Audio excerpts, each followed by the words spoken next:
Bismillahirrahmanirrahim. Qala al-muallif rahimahullah ta'ala, nafa'na bihi wa bi'ulumihi wa amaddana fi asrarihi wa adana min barakatihi fid daraini amin. Rabbi shrah li sadri wa yassir li amri wa hlul 'uqdatam min lisani yafqahu qawli. Rabbi zidna ilma warzuqna fahman, amin ya rabbal alamin. Kali ini kita akan masuk pada fasal furudul wudu'i sitatun, hal-hal yang difardukan dalam wudu. Sebelumnya, kewajiban-kewajiban yang dikerjakan dalam sholat diistilahkan dengan rukun, yang artinya bagian pokok atau yang utama.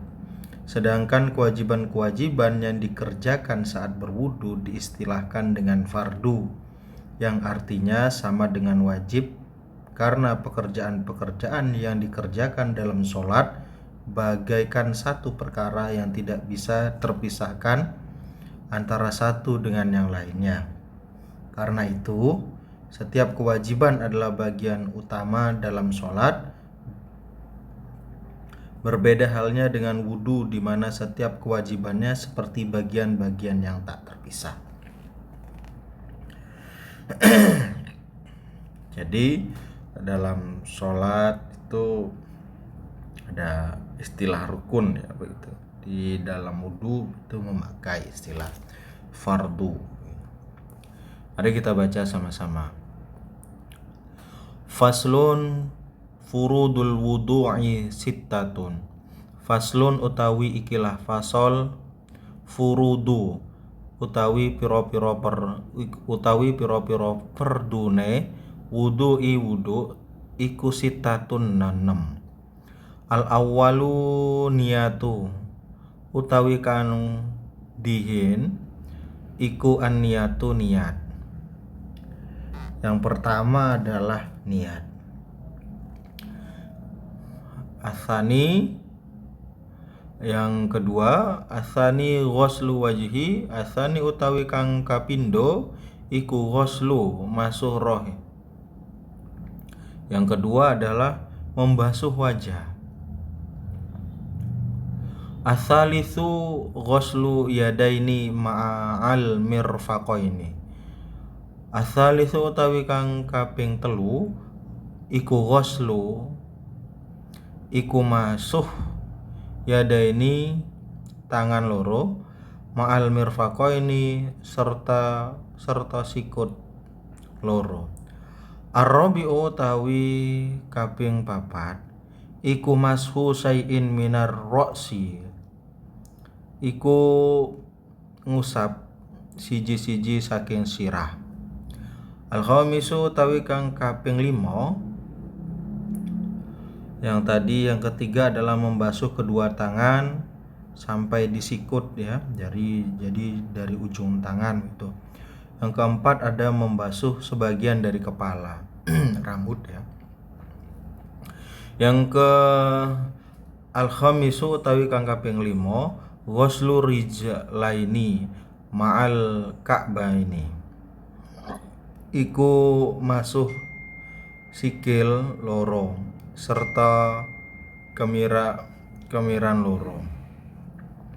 Yakni yang kelima adalah membasuh kedua kaki beserta kedua mata kaki.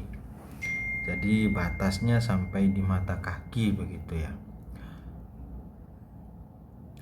As-sadisu utawi kang kaping 6 iku tertib. Itu adalah urut, dilaksanakan dengan urut. Wudu itu sendiri adalah ibadah yang makulil makna. Pertanyaan misalnya, termasuk jenis ibadah apakah wudu menurut penjelasan kitab? Wudu adalah ibadah yang makulil makna. Para ilmuwan Islam memandang wudu sebagai ibadah yang makulil makna tadi itu. Apa makulil makna itu adalah suatu ibadah yang bisa dipahami alasan dan hikmahnya, seperti pendapat Syekh Nawawi Al-Bantani yang berpendapat bahwa wudhu adalah ibadah yang makulil makna, dengan alasan sholat adalah ibadah untuk bermunajat kepada Allah Subhanahu wa Ta'ala. Oleh karena itu dituntun untuk membersihkan diri, yaitu dengan berwudu. Seperti halnya kalau kita mau berjumpa dengan presiden, pastilah kita dalam keadaan bersih. Nah, di sini kita dalam berwudu itu filosofinya begitu ya. Jadi kita membersihkan diri gitu. Adapun nanti filosofi yang mendalam tentang wudu, gerakan-gerakan atau bagian-bagian yang diusap dalam wudu, itu sangat bisa kita maknai secara lebih lanjut ya. Berwudu dalam keadaan memakai pakaian yang terkena najis. Nah, itu bagaimana? Bagaimana hukum keabsahan wudu dengan memakai pakaian yang terkena najis? Najis kita sudah membahasnya di pasal sebelumnya ya. Kalau hanya bajunya yang mutanajis dan wudunya dengan air suci mensucikan, maka wudunya tetap sah. Jadi syarat yang ketujuh, orang yang hendak melakukan tayamum supaya menghilangkan najis terlebih dahulu. Maksudnya diisyaratkan atas dia untuk mendahulukan menghilangkan najis yang tidak ditolerir. Walaupun najis yang ada di badan dan selain anggota tayamum seperti alat vital yang lainnya dan di badan di selain anggota tayamum seperti alat vital atau yang lainnya, dan tidak wajib menghilangkan najis yang dari pakaian dan tempatnya. Berbeda dalam kasus berwudu, karena wudu tujuannya adalah untuk menghilangkan hadas. Dan hal tersebut sudah bisa terwujud walau dengan tanpa hal-hal tadi, membersihkan najis ya. Mengapa pengarang dalam kitab wudu menggunakan redaksi fardu, sedangkan dalam bab sholat menggunakan redaksi rukun? Apakah arti yang dihendaki sama? Karena dalam bab sholat semua pekerjaan tidak bisa dipisah-pisahkan, sedangkan dalam wudu bisa dipisah-pisah, bisa diselingi aktivitas lain dengan syarat tertentu. Nah, ini termuat dalam kitab Katika Sifatus Saja di halaman 17. Terima kasih, semoga ini semua bisa menambah wawasan kita. Wabillahi taufiq wal hidayah, waridha wal inayah. Wassalamualaikum warahmatullahi wabarakatuh.